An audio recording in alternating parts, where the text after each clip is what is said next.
Quando eu entrei na década de 80 como aluno, o corpo docente era formado basicamente por professores artistas.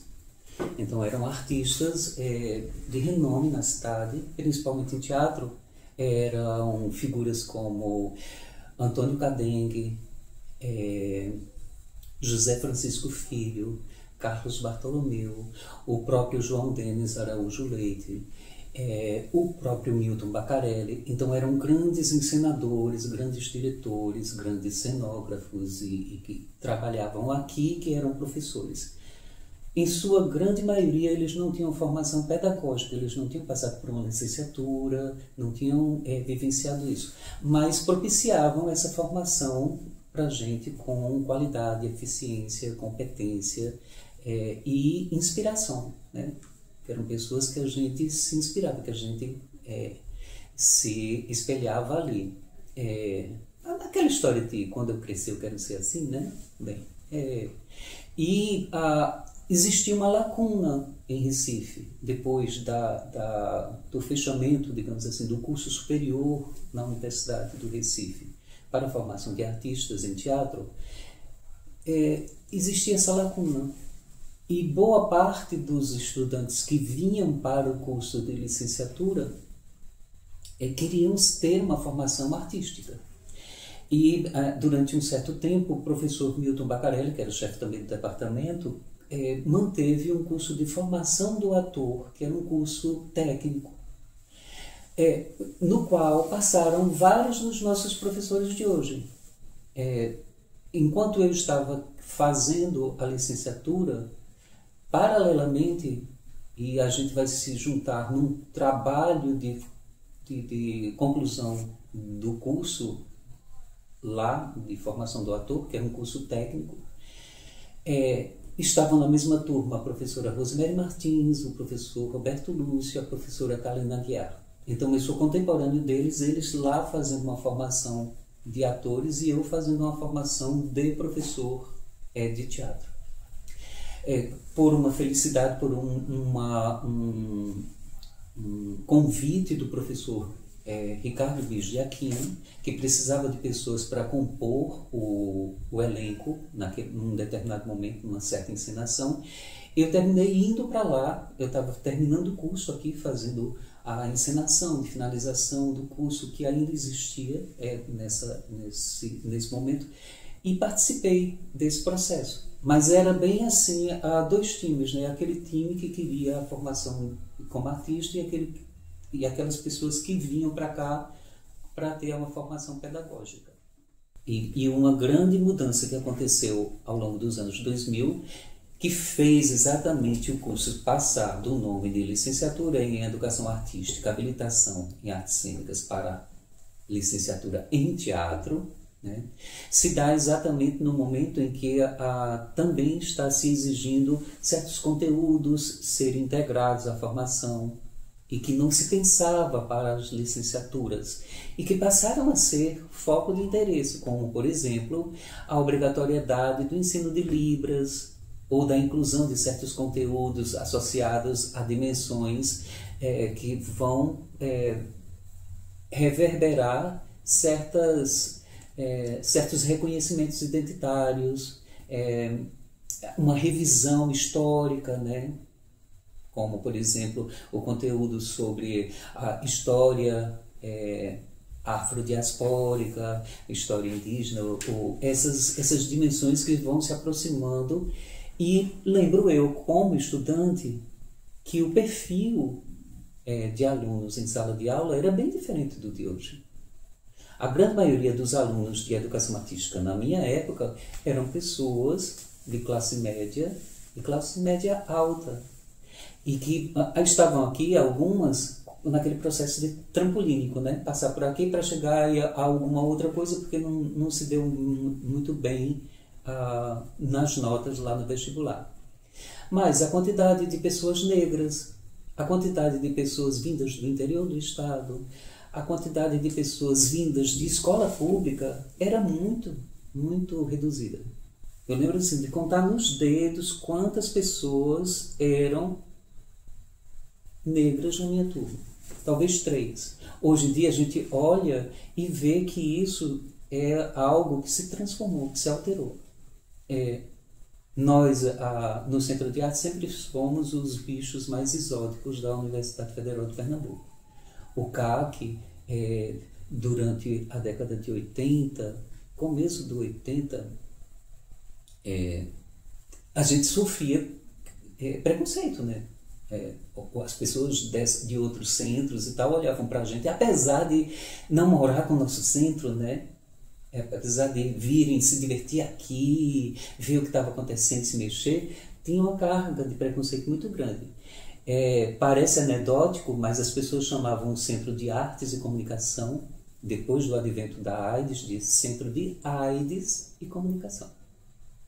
Então, arte e AIDS, a arte e qualquer coisa que naquele momento era considerado uma divergência ou uma perversão de determinadas condições, né? Porque eu nem considero certas questões associadas à identidade de gênero e sexualidade como escolha.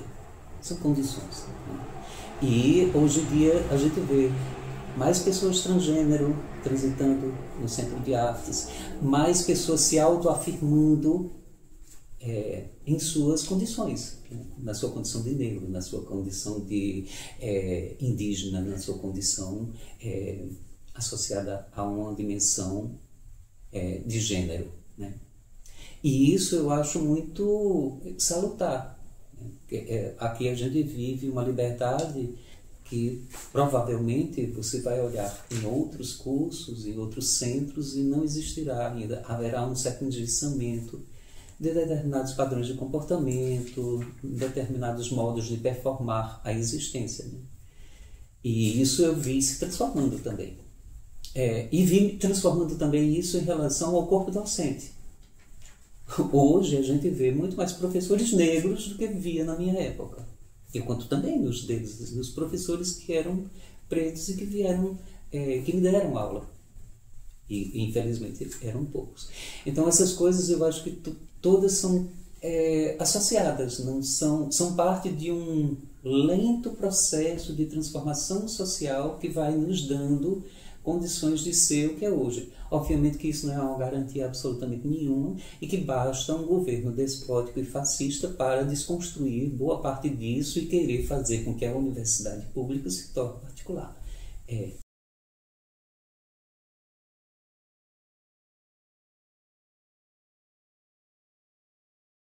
Educação artística, licenciatura em artes cênicas, era assim que era chamado antes. E eu fiquei super feliz quando disseram que finalmente é um curso de teatro. Vou começar pelo começo, como disse. Eu tenho 57 anos, quase 58, e o teatro ele está na minha vida desde muito nova. Eu nem sabia o nome teatro, né? O que era, na verdade. Eu nunca tinha ido a um teatro formal, um teatro, né? A instituição o teatro, o prédio teatro, nunca tinha ido, mas já fazíamos teatro. Eu nasci em Paudalho e me criei em Surubim. Então, lá em Surubim, a gente tinha um grupo de crianças que faziam peça de teatro, pecinha, dramatização, e não era no âmbito da escola, né? Era na vila que a gente morava. Então, tinha o Hernandes, que hoje é diretor de teatro em Brasília, as irmãs de Hernandes, o irmão de Hernandes, e, no meu caso, as minhas irmãs. E da família, éramos 3, a família de Tonha, de Dona Persília, que era minha mãe, sua avó, e de Dona Celina. E aí a gente fazia esse tripé, e tinha algumas pessoas de fora, algumas meninas de fora, mas era basicamente essas 3 famílias, e a gente fazia o teatro. E a gente encontrava espaço para fazer teatro numa escola que tinha lá, mas era o teatro da vila, e que a gente transformou no Fantasia, Teatro e Dança, o grupo Fantasia, Teatro e Dança, e que perdura por muito tempo. Eu acho que ainda está, minha irmã, vez ou outra, ainda faz alguma coisa lá, em Surubim. E eu sempre tive, eu queria fazer teatro, eu queria conhecer, queria ver se eu tinha talento, então tinha aquela agonia de saber se tinha talento. Tinha uma questão que eu tinha problema de fala, e eu trabalhei muito para falar melhor, para ajustar minha dicção, porque eu imaginava, como é que eu falando, eu quase gaguejando, eu vou ser atriz, eu não vou ser atriz, não vai ter espaço. Então, eu fiz um trabalho pessoal para melhorar minha dicção, e eis que eu acho que eu tinha 14, 15 anos, eu não lembro mais, o ator e diretor Carlos Varela, né, que já se encantou, ele foi a Surubim convidado por uma pessoa muito especial que tinha lá, que dava muito apoio a gente, e ele fez umas oficinas com a gente.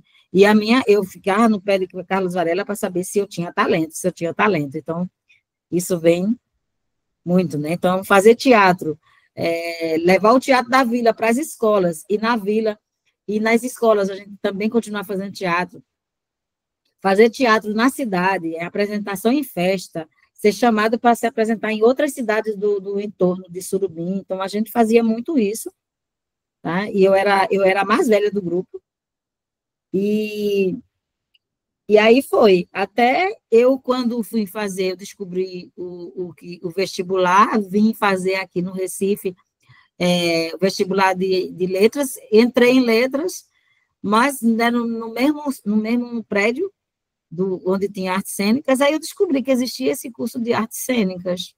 E aí, quando eu fiz outro vestibular no fim do ano e migrei.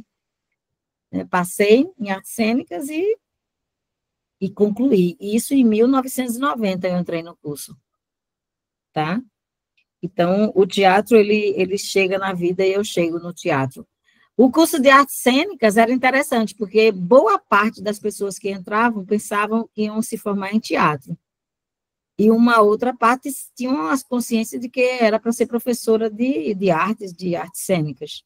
E eu estava nesses dois lugares. Eu tanto gostaria de me formar como melhorar a minha formação na área de teatro, como eu também queria ser. Eu já era professora, na verdade, eu não era professora de teatro, mas eu já estava na escola, eu já era concursada da Prefeitura do Recife, da Secretaria da Educação. Então, a gente eu uni o útil ao agradável, foi um curso para mim de extrema importância, de extrema relevância. Eu tenho comigo que foi determinante, né, para o que eu sou hoje. Eu aproveitei o máximo possível de todas as disciplinas e todos os profissionais que tiveram contato com a gente, né? Ricardo Aquino, João Denis, professor Marco Camarote, professora Gigi, é Gigi, né? Eita, Gigi, Gigi? Não, depois eu vou lembrar o nome dela. E Helena Pedra, Marcondes, professor Marcondes, Carlos Carvalho, e alguns que já né, João Denis, João Denis foi, nossa, João Denis é nosso, é uma pessoa que teve a compreensão de que nós estávamos ali para ser professoras, também algumas para melhorar a atuação, mas para ser professoras, e ele tinha esse lugar, ele é muito professor, né? Muito professor. Então, o teatro, ele depois que eu abri, que foi aberto esse portal, né, do teatro, dessas possibilidades, a coroação foi realmente fazer o curso de artes cênicas, né? Inclusive com o acúmulo do curso, eu pontuei bastante para conseguir a carteira do sindicato, do SATED, né? Pontuei bastante. Então, isso foi determinante para mim. E eu acho que sobre o teatro na minha vida, até hoje, né? Como ele chega e como ele tem continuidade. Eu tive poucas oportunidades de fazer teatro, o do convencional, o de 4 paredes. Tive pouca oportunidade de fazer. as oportunidades que eu tive, eu aproveitei, e fazendo, eu percebi que não era bem aquilo que me traria mais felicidade. E aí eu sempre quis fazer algo de que levar o teatro às pessoas, e um teatro onde as pessoas pudessem compreender mais a vida, e mais a vida prática, política, decisiva, né?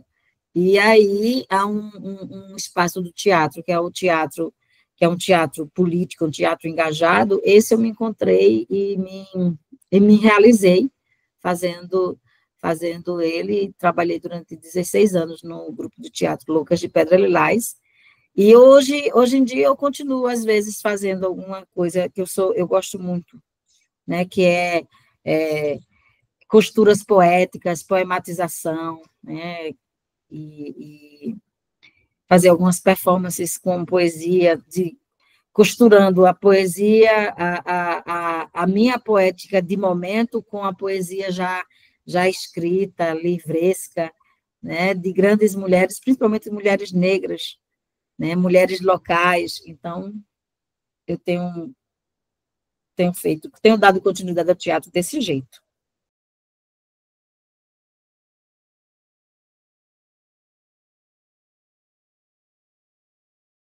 Como eu falei, né, eu fui aluna deste curso, participei da última turma, ainda no currículo antigo.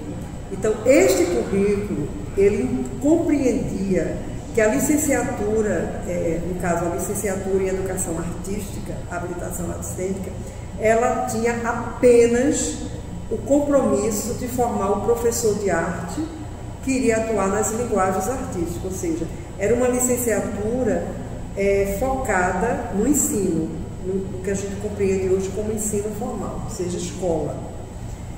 O que é que acontece? Em meados dos anos 2000, entre 2008 e 2010, mais ou menos, nós vamos começar a compreender um outro paradigma, que é o paradigma da pedagogia do teatro. Então, a pedagogia do teatro, ela vai chegando e vai nos dizendo que desta ampliação, dessa expansão, né? Vai nos dizendo que o campo do ensino formal, ele é um campo, sim, da pedagogia do teatro, porém, a pedagogia do teatro como área de conhecimento, ela vai justamente dizer que existem outras áreas de atuação, que é justamente tudo aquilo que não é o formal, né? E aí você começa a dizer e começa a pensar os outros espaços pedagógicos onde o teatro ele está sendo desenvolvido do ponto de vista artístico e pedagógico. Nós vamos dizer que é a pedagogia do teatro. Então, nós temos a pedagogia do teatro dialogando com outras áreas de conhecimento, como, por exemplo, a saúde, espaços terapêuticos, não é? Nós temos a pedagogia do teatro dialogando com áreas de desenvolvimento social, e aí nós vamos ter vários espaços que vão ter a linguagem do teatro, né? Dialogando com ONGs, com comunidades, com associação, enfim. Nós vamos ter também uma pedagogia do teatro que vai pensar coletivos de teatros, coletivos artísticos de formação de teatro também. Então a gente vai ver os grupos profissionais de teatro. Nós vamos ter a linguagem do teatro na perspectiva do lazer. Então é uma outra área do campo da atuação da pedagogia do teatro. Então nós vamos pensar em colônias de férias, pensar um diálogo mais próximo com a área de conhecimento do turismo, não é? E nós vamos ter também a pedagogia do teatro na perspectiva empresarial, que é o pessoal que vai trabalhar diretamente com as empresas, tanto na possibilidade de atender às demandas empresariais, quanto também de trazer uma estética de teatro empresarial para trabalhar companhias focadas em determinadas temáticas de determinadas empresas. Então, o que é que nós vamos pensar? Que a pedagogia do teatro, ela vai estar abrangendo todas essas instâncias, e a nossa formação e a nossa estruturação curricular, ela também vai estar sendo trabalhada para atender essas demandas mais ampliadas. Então, hoje nós temos um currículo nessa perspectiva que olha o artista docente, ou seja, aquele que mantém-se a sua prática artística, mas também mantém a sua prática formativa, pedagógica, e esse artista docente, ele vai poder ter esse mercado de trabalho, que não só o ensino formal, mas sobretudo a instância de todas essas outras áreas que ele vai poder estar atuando como um profissional da pedagogia do teatro. Então esse é o curso que nós temos hoje em voga. Professora, e eu queria fazer uma pergunta, né? Se você, enquanto mulher, como é que você percebe os desafios de ser coordenadora de um curso de teatro, né? 50 anos, né? A gente está pensando, são meio século de história, né? E aí tem muita história. E aí, quais os desafios que você se percebe? Se você vê que o fato de ser mulher também traz desafios, ou que outros desafios são possíveis a gente pensar nessa construção histórica desse curso? Pois é, então, eu estou pensando mesmo nisso, porque eu estou muito recente nesse cargo de gestão. E, sobretudo nesses 50 anos, eu acompanhei esse curso, metade dele. Então, estou há 25 anos nesse curso, sem contar com o período que eu estive como estudante. Então, assim, se você quiser somar, nós estamos o quê? Eu tenho uns 32 anos envolvido neste curso, né? Então, enquanto mulher, o desafio de toda a área profissional, né, que a gente precisa estar se colocando nesse lugar profissional, né, que a mulher pode estar, a mulher está no lugar que ela quer estar, né? Mas o desafio da gestão é um desafio que eu estou compreendendo agora, que é um desafio que requer muito do diálogo, requer muito da escuta, requer muito da compreensão do outro, porque a gestão é relação, né? Como é que eu vou me relacionar com os outros professores, com os estudantes, com os técnicos, né? Com a área administrativa da universidade? Então, compreendendo essas instâncias, entendendo que as ações, elas são movidas por relações, e nós estamos muito numa gestão que a gente chama de gestão preventiva, ou seja, a gente quer chegar antes do problema, a gente quer mediar as questões que precisam ser mediadas e não chegar, como a gente diz assim, não deixar que as coisas aconteçam para o problema se instale para a gente poder olhar para ele. Então, é um trabalho de muita paciência, de muito olhar, de muita construção coletiva, de muita conversa, e eu estou me deparando, né, com esse desafio. Né? Mas como eu não estou no terreno que eu não conheço, né, eu me sinto acolhida também, né? Não só preparada, mas acolhida. Tenho uma equipe junto comigo, eu não coordeno sozinha. Então é isso. E só para finalizar, para você, qual é a importância da gente trazer o teatro, a pedagogia do teatro, num mundo e numa sociedade que está em extrema transformação, né?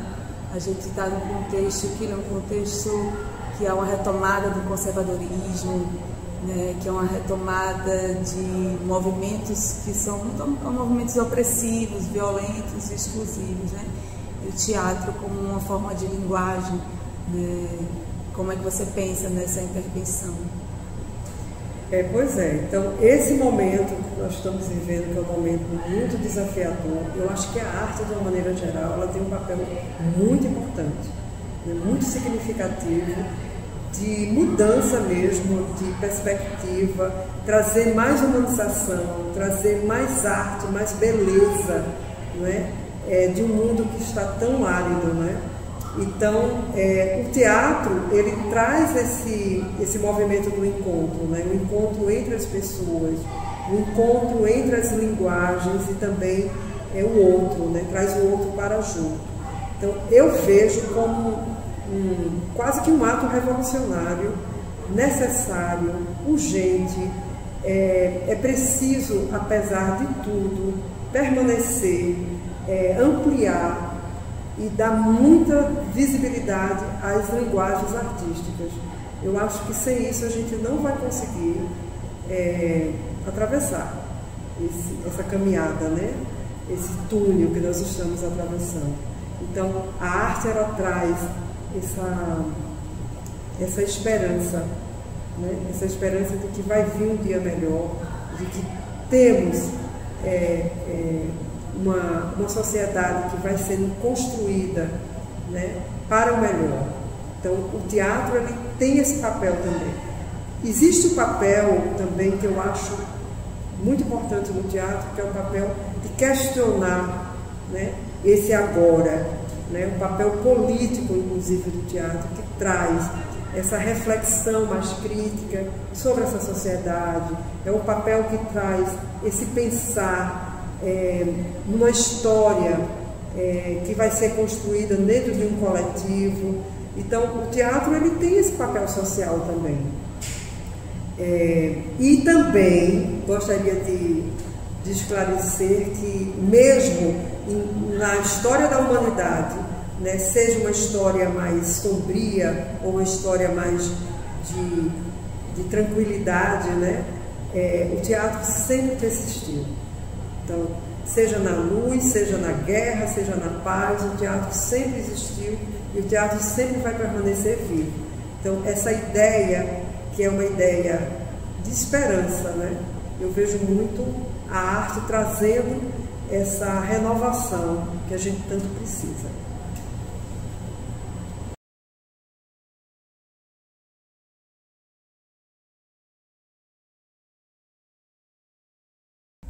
Depois de um tempo fazendo teatro, eu fui entendendo que eu estou sempre voltando para a minha infância. Então eu acho que eu tive a oportunidade de ser uma criança que brincou muito. Então eu tive a oportunidade de crescer no interior do Ceará, em uma cidade chamada Caraú. Então eu andei muito de pé descalço, subi muito em cima de pé de siriguela para ver o final da tarde. Eu tinha primos, primas maravilhosos e a gente jogava muito na rua, na praça, no mercado público. Corri muito. E a gente fantasiava de ter uma banda, pegava lata, imaginava ter uma banda, cantar. E quando eu estava na adolescência, tipo, eu tinha uma avó muito vinculada à igreja católica, renovação carismática, e eu começava a assistir aquelas encenações, e eu comecei a participar das encenações dentro da igreja, também dentro do colégio, que eu estava no colégio de freiras. Foi quando eu comecei a relação com o teatro. Depois eu fiz um curso, chegou em Acaraú, um curso vindo pelo governo do estado, Instituto Dragão do Mar. Eu fiz um curso de teatro de bonecos. Trabalhava com os mamulengos, porque eu tinha 13, 14 anos por aí. E a professora me vendo ali muito empolgado. Uma coisa me levou que eu brincava pro teatro de jeito, que aí era o pessoal que tinha mais de 18 anos. Então eu era o pré-adolescente jogando com esse pessoal. Então eu comecei meio que a fazer teatro nessas misturas todas, assim. E quando eu me vejo, eu penso que por eu ter feito parte da família que eu fiz parte, na minha casa todo mundo dança, na minha casa todo mundo festeja e todo mundo tem um espaço muito lúdico, assim, de jogo. E eu acho que isso foi o que me deu a oportunidade de ir entrando nesse universo, nesse ambiente do teatro mesmo. E como é que você se vê nesse teatro da Universidade Federal? Como é que você chega e que expectativas você tem diante dessa história que passou, mas que é uma história que permanece enquanto memória, né? Eu estou chegando, vai fazer um ano agorinha, né? Então eu tenho uma coisa muito... Eu tenho uma vida muito nômade, assim. Passei por vários lugares, mas eu gosto de pisar devagarinho, assim. Como no samba mesmo. Alguém me avisou para pisar nesse chão devagarinho, então eu fico querendo conhecer as pessoas que já passaram por aqui, né, como as pessoas que já estão veem o curso, quais são suas impressões, mas também acho que eu tenho uma oportunidade de soprar outros ares, soprar um pouco dessa vida junto, tanto soprar a vela da comemoração, mas como também soprar algumas outras formas de respirar. Então eu fico interessado, sobretudo, assim, como eu posso contribuir com o que já temos, mas contribuir também com o que pode vir, com o que pode ser. Eu acho que toda comemoração, uma própria matriz, né, a raiz etimológica da palavra, ela é um fazer lembrar. Eu acho que esse fazer lembrar, ele é tanto fazer lembrar o passado, mas fazer lembrar também o agora. Tipo, que as construções que a gente quer para o futuro, elas se dão nesse agora. Então é fazer lembrar também que a gente está vivo, respirando, e que esse corpo, que é um curso, ele deve estar sempre se oxigenando.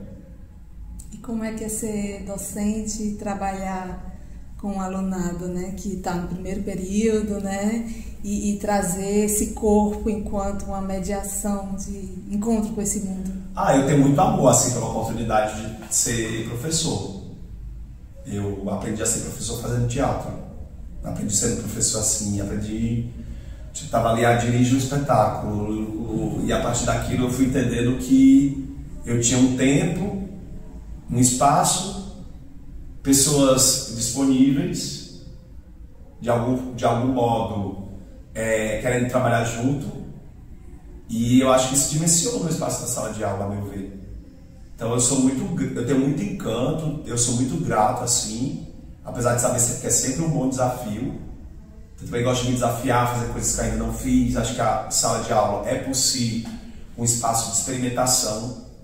Então eu gosto de pensar também como eu posso fazer coisas que eu não sei e que a gente vai fazer junto. Acho que tem um elemento de risco de experimentação, né? E eu acho que estar, por exemplo, com o primeiro semestre é um lugar de muita vitalidade. Assim, acho que me coloca à prova, e eu gosto disso, mas que também me dá a oportunidade de ter um primeiro contato. E eu acho que o primeiro contato é sempre uma possibilidade do encantamento. Então é por isso, assim, acho que que a sala de aula seja um espaço de encantamento conjunto, assim, coletivo. E eu acho que as pessoas estão no primeiro contato, nesse primeiro contato, né, a coisa viva, assim, vibrátil do corpo do teatro, para mim, é uma riqueza e é um problema. Não é nem uma riqueza ou um problema. É uma riqueza e um problema. Isso me mantém aceso. Eu gosto de estar aí querendo produzir esse fogo, friccionando para produzir um fogo de interesse pela continuidade. Fico muito assim, como é que eu posso tornar esse momento de um primeiro semestre interessante para que as pessoas queiram permanecer, seguir e sintam um sabor.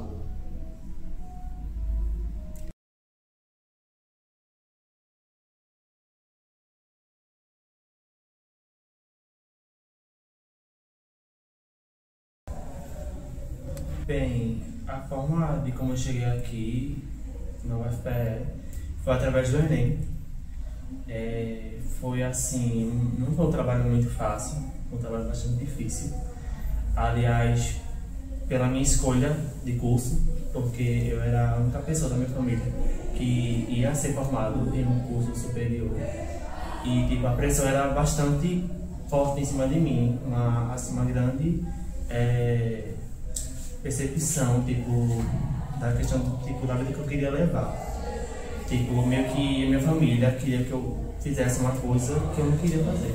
Então foi bastante difícil de eu chegar aqui, mas eu botei na minha cabeça que o importante é o que eu quero seguir, e é isso. E a minha expectativa no teatro aqui no UFPE é que ela possa proporcionar oportunidades para as pessoas que não têm acesso a esse tipo de arte, né, para lugares, de cidades do interior, que não tem muito acesso a esse tipo de arte, que eles possam ter essa conexão, que eles possam conhecer, crescer esse lado artístico que essas pessoas têm. E acho que é mais ou menos isso. Então, como é que vocês chegaram aqui? Qual é a expectativa de vocês?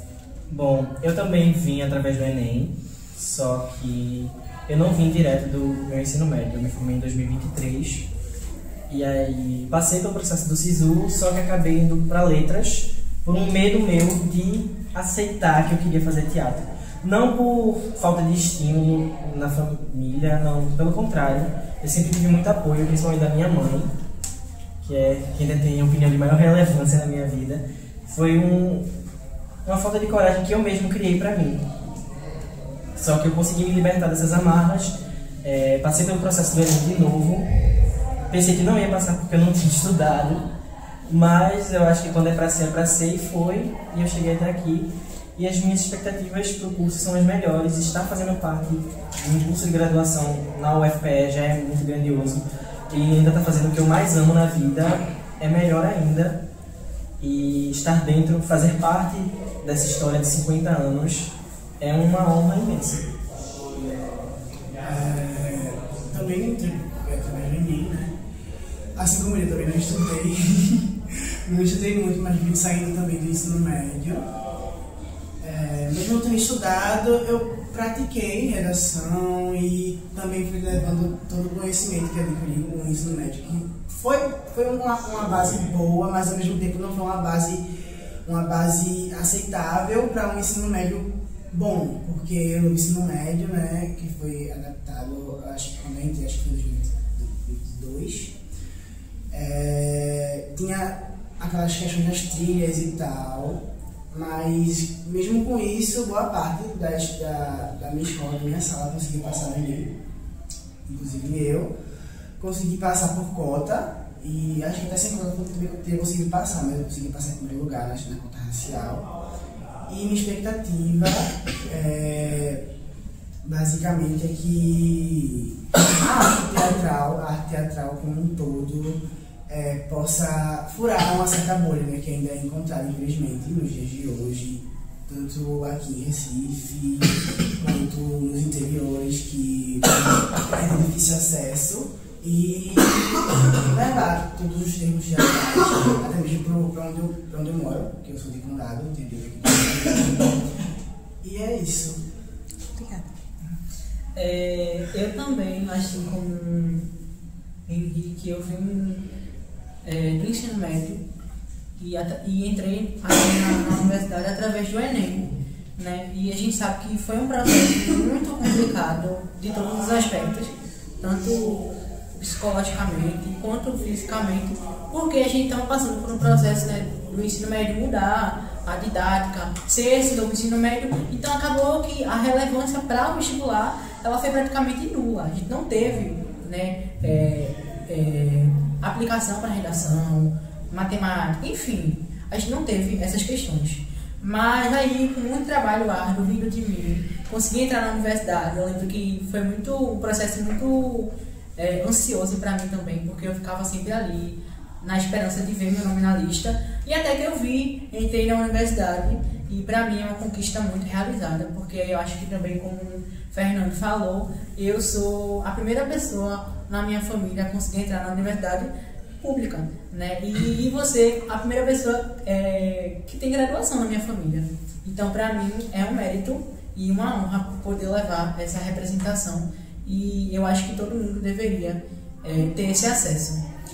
E o que eu espero para o curso é que, basicamente, o teatro ele possa ser levado para o âmbito dos grupos que não têm essa certa relevância.